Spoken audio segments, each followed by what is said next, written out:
तो गाइस, अगर आप भी केदारनाथ यात्रा पर जाना चाहते हो तो ये वीडियो आपके लिए है।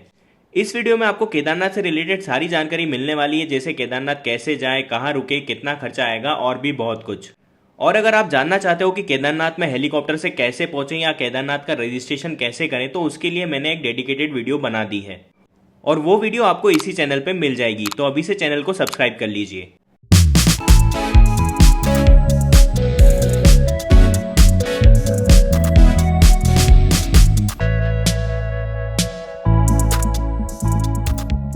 वैसे आपने सुना होगा, दुनिया में अगर कहीं स्वर्ग है तो वो है केदारनाथ में। तो इस वीडियो की मदद से आप वो फील भी कर पाओगे। तो चलिए इस यात्रा की शुरुआत करते हैं। हमारा ये सफ़र इंदौर से स्टार्ट हुआ था और हमने इंदौर से हरिद्वार की ट्रेन बुक की थी, जिसका फेयर आया था 525 रुपये। ट्रेन में ही हमने दोनों टाइम का खाना ऑर्डर कर दिया था, जिसमें एक टाइम के खाने का कॉस्ट था 110 रुपये। ट्रेन से उतरने के बाद हमने 300 से 400 रुपये में ऑटो बुक करी और हम पहुंच गए सीधे विशुद्धि आश्रम, जहां हमने 4 लोगों के लिए 1000 में रूम बुक कर लिया। और यहाँ पर हमें 4 लोगों के लिए बेड, साथ में कंबल और कूलर की व्यवस्था भी मिली। तो अगर आप भी कभी हरिद्वार आते हैं और आपको बजट में रुकना है तो आप कोई सा भी आश्रम बुक कर सकते हैं, क्योंकि नॉर्मल रूम की कॉस्ट पर पर्सन 500 से 800 रुपये तक की पड़ती है और आश्रम में यही आपका खर्चा आधा हो जाता है। अब यहाँ से हम रेडी होकर निकल गए हर की पौड़ी, जहाँ पर हमने गंगा स्नान किया और गंगा आरती को अटेंड किया। वैसे गंगा आरती की शुरुआत हमेशा मधुर शंखनाद से होती है, जिसे सुनकर आपका स्ट्रेस खत्म हो जाता है। तो क्या आपको पता है गंगा आरती पुराने समय से क्यों की जा रही है? वैसे मुझे लगता है गंगा आरती पुराने समय से इसलिए चली आ रही है क्योंकि जल ही जीवन है और अगर हम इसे पूजेंगे तो हम जिंदा रहेंगे।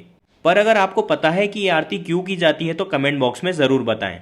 अब आरती अटेंड करने के बाद हम निकल गए शाम के खाने की तलाश में, जो कि हमें घाट के पास ही मार्केट में मिल गया था, गुरुदेव रेस्टोरेंट में, जहाँ पर आप 150 रुपये में पेट भर खाना भी खा सकते हो और यहाँ का खाना हाइजीनिक भी है।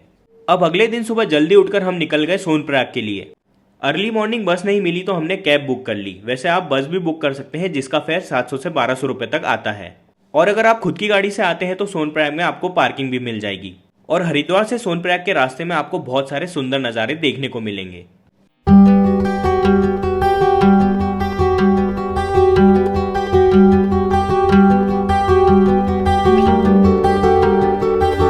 जिसे आप लाइफ टाइम में कभी नहीं भूल पाओगे। इन नज़ारों के बीच में आपको दुनिया का एक अजूबा भी देखने को मिलेगा, जो कि है देवप्रयाग संगम। तो अभी हम ऐसी जगह पे जहाँ पर भागीरथी और अलकनंदा का संगम है। आप देख सकते हैं दोनों में डिफरेंस कलर में। एक आ रही है थोड़ी तेज बहाव में और एक आ रही है आराम से धीरे धीरे। जो तेज आ रही है वो है भागीरथी और जो आराम से आ रही है वो है अलकनंदा। अलकनंदा का हमारी तो हरा सा है और भागीरथी का पानी तो नीला नीला है। तो ये है यहाँ की दो नदियों का मिलन देवप्रयाग। और मैं आपको बताना चाहूँगा, यही वो संगम है जिसने हमारी पवित्र नदी गंगा को जन्म दिया है। तो अगर आप भी यहाँ आए तो कुछ पल रुकें और इस संगम को ज़रूर देखें। इसी तरह हम गंगा जी के जन्मस्थल के दर्शन करते हुए निकल जाते हैं हमारी मंजिल की तरफ, जहाँ रास्ते में आपको नदी के पास से होते हुए खूबसूरत घाट और ऊंचे पहाड़ देखने को मिलेंगे। और इसी खूबसूरत सफ़र का आनंद लेते हुए हम आ जाते हैं हमारे मंजिल की पहली सीढ़ी सोनप्रयाग में। अब सोनप्रयाग में रुकने के लिए आपको पार्किंग के पास भी रूम मिल जाएंगे, या फिर आप रुकने के लिए टर्की स्टैंड भी ले सकते हो। यहाँ भीड़ ज़्यादा होने के कारण रूम नहीं मिलते हैं, तो एडवांस बुकिंग आप पहले से करा लीजिए। हमने यहाँ पर टर्की स्टैंड लिया था, जिसमें एक रात का किराया 1500 से 2000 तक का था। इन टर्की स्टैंड में आपको बेड, कंबल, गर्म पानी, वॉशरूम, ये सब की सुविधाएं मिल जाती है। तो अगले दिन हम हमारा पूरा सामान उठाकर निकल गए केदारनाथ ट्रैक के लिए और हमने हमारा एक्स्ट्रा लगेज ट्रैक की शुरुआत में ही लॉकर रूम में जमा करवा दिया था, जिसका फेयर हमें पर बैग 50 रुपये तक आया था। अगर आप भी ट्रैक पर जाते हैं तो लिमिटेड और यूजफुल सामान लेकर ट्रैक पर चढ़ें। बाकी सारा सामान या तो अपने होटल रूम में रख दीजिए या फिर लॉकर रूम में डिपॉजिट करवा दीजिए, ताकि आपको ट्रैक में ज़्यादा मेहनत ना करना पड़े और आपकी ट्रैक आसानी से हो जाए। तो अगर आप भी जानना चाहते हैं कि ट्रैक पर क्या क्या यूजफुल सामान लेकर जाना चाहिए, तो उसके लिए आपको वीडियो इसी चैनल पर मिल जाएगी। पर ट्रैकिंग के दौरान आपको ये सारी चीज़ें ज़रूर से रखनी है, जिसमें 20 से 30 रुपये की एक लाठी ज़रूर परचेस कर लें, जो आपको ट्रैक की शुरुआत में ही मिल जाएगी। दूसरा, एक रेनकोट ज़रूर रखें, क्योंकि ऊपर पल पल में मौसम चेंज हो जाते हैं। चढ़ाई करने के लिए हमेशा ट्रैकिंग शूज़ का इस्तेमाल करें और अपने पास मेडिसिन ज़रूर रखें, जैसे loose motion, fever, vomiting, pain relief, Electral, ये सारी चीज़ें ज़रूर रख के जाएं। और हाँ, अगर आपको कोई बीमारी है तो वो मेडिसिन भी ज़रूर रखें। ये ट्रैक कुल 22 से 24 किलोमीटर का है और इस ट्रैक को पैदल, घोड़ा, पिट्ठू, पालकी, खच्चर आदि से कर सकते हैं। इसके अलावा भी एक दूसरा ऑप्शन है जो कि हेलीकॉप्टर का है, जिसकी डिटेल वीडियो मैंने अलग से बना दी है, वो भी आपको इसी चैनल पर मिल जाएगी। ट्रैक शुरू करने के बाद आपको सोनप्रयाग से गौरीकुंड तक जीप से जाना पड़ता है, जो कि यूनियन के द्वारा ही चलाई जाती है। यहाँ पर आप अपना पर्सनल वाहन नहीं ले जा सकते, और अगर आप चाहें तो ये रास्ता भी आप ट्रैक के द्वारा कर सकते हैं। अब जीप से गौरीकुंड उतरने के बाद हमारा एक्चुअल ट्रैक चालू होता है, जो कि गौरीकुंड से जंगल चट्टी से भीमबली से लीनचुली से केदारनाथ बेस कैंप तक का होता है। और केदारनाथ बेस कैंप से केदारनाथ टेम्पल का डिस्टेंस कुछ 1 किलोमीटर का होता है। तो अगर आप ये ट्रैक रात में कंप्लीट करते हैं तो आपको घोड़े और खच्चर का सामना नहीं करना पड़ेगा, और आपका ये ट्रैक इजीली कंप्लीट भी हो जाएगा। वैसे ये ट्रैक जितना आपको सुनने में आसान लग रहा है उतना आसान नहीं है, तो आपसे रिक्वेस्ट है कि यहाँ आने के पहले खुद पर थोड़ी सी मेहनत ज़रूर कर लें, क्योंकि यहाँ पर पल पल में मौसम चेंज होता है और हाई एल्टीट्यूड होने के कारण ऑक्सीजन लेवल भी कम रहता है। तो बेटर है सेफ्टी पर्पज़ के लिए आप कपूर या ऑक्सीजन का एक छोटा सिलेंडर ज़रूर रखें, जो कि अराउंड 300 से 400 रुपये में आपको अमेजोन पर मिल जाएगा।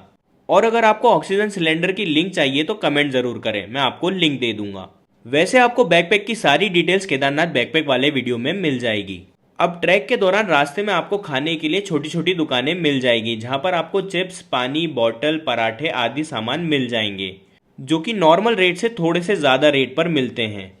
अब ट्रैक के दौरान भी आपको बहुत सारी चीज़ों को ध्यान में रखना है, जैसे कॉर्नर पर ना चलें, समय समय पर ब्रेक लेके आगे बढ़ते रहें, घोड़ा और खच्चरों से थोड़ा सा दूर चलें, बॉडी में ऑक्सीजन लेवल मेंटेन करने के लिए समय समय पर पानी पी लें, और अगर आपको ज़्यादा स्वेटिंग या फिर थकान महसूस हो रही है तो इलेक्ट्रॉल या फिर कोई भी एनर्जी ड्रिंक पी लें। वैसे मेरे पर्सनल एक्सपीरियंस के अकॉर्डिंग मैंने भगवान के भजन सुनकर ट्रैकिंग की थी तो वो आसानी से कंप्लीट हो गई थी। तो अगर आप भी चाहते हैं तो आप भी भजन सुनकर ट्रैकिंग कर सकते हैं। अब आप केदारनाथ ट्रैक कंप्लीट कर रुकने के लिए केदारनाथ बेस कैंप आ जाएं, जहां पर आपको रुकने के लिए बहुत सारे होटल्स रूम्स मिल जाएंगे। और अगर आप बजट में रुकना चाहते हो तो GMVN की डॉर्मेट्रीज आपके लिए बेस्ट ऑप्शन है। इन डॉर्मेट्रीज में आपको बेड, कंबल, वॉशरूम की सुविधाएं मिलती है। आप इन डॉर्मेट्रीज को ऑनलाइन और ऑफलाइन दोनों बुक कर सकते हो। वैसे ऑफलाइन में आपको ये कम ही मिलेगी, तो आप ऑनलाइन ज़्यादा प्रेफर करें और इन्हें एडवांस में बुकिंग कर ही ऊपर की ट्रैकिंग करें। या फिर आप कोई भी होटल बुक करना चाहते हैं ऊपर केदारनाथ में तो एडवांस में बुकिंग कर लें, क्योंकि भीड़ होने के कारण यहाँ पर आपको होटल्स मिलना बहुत मुश्किल होते हैं, और अगर आपको होटल्स मिलते भी हैं तो वो 10 से 20 हज़ार रुपये तक के रेट में मिलते हैं।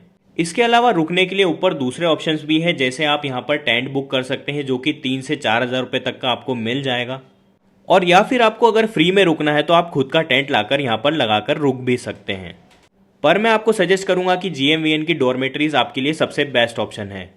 यहाँ से केदारनाथ मंदिर की दूरी कुछ 1 किलोमीटर की है, तो अगर आपको रात में मंदिर में दर्शन करने हैं भगवान के, जो कि बहुत पास से होते हैं, तो आप पहले जाकर बुकिंग करा लीजिए, जिसमें आपका बुकिंग चार्ज 5100 रुपये लगता है और जिसमें आप 5 जने जा सकते हो। ये दर्शन गर्भगृह के अंदर जाकर होते हैं और यहाँ पर आप शिवलिंग को स्पर्श भी कर सकते हो।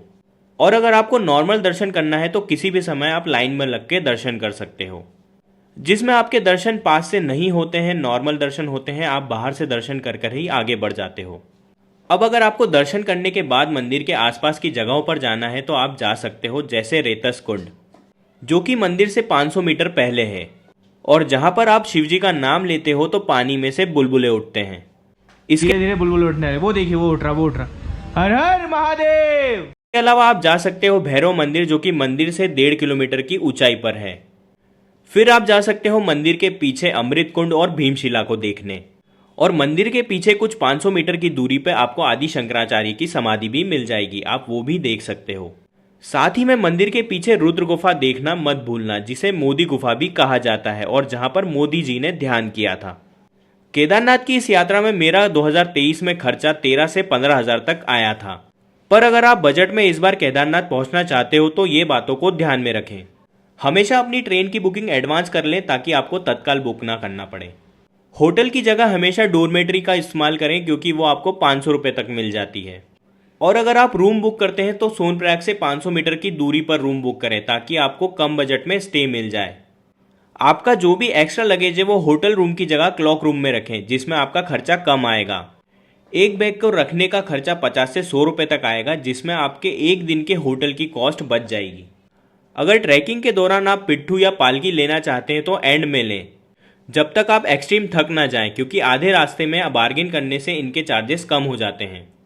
अगर आप ऊपर केदारनाथ में रुक रहे हैं तो होटल की जगह डोरमेट्री या फिर टेंट लें, जिसमें आपका खर्चा आधे से भी कम हो जाएगा।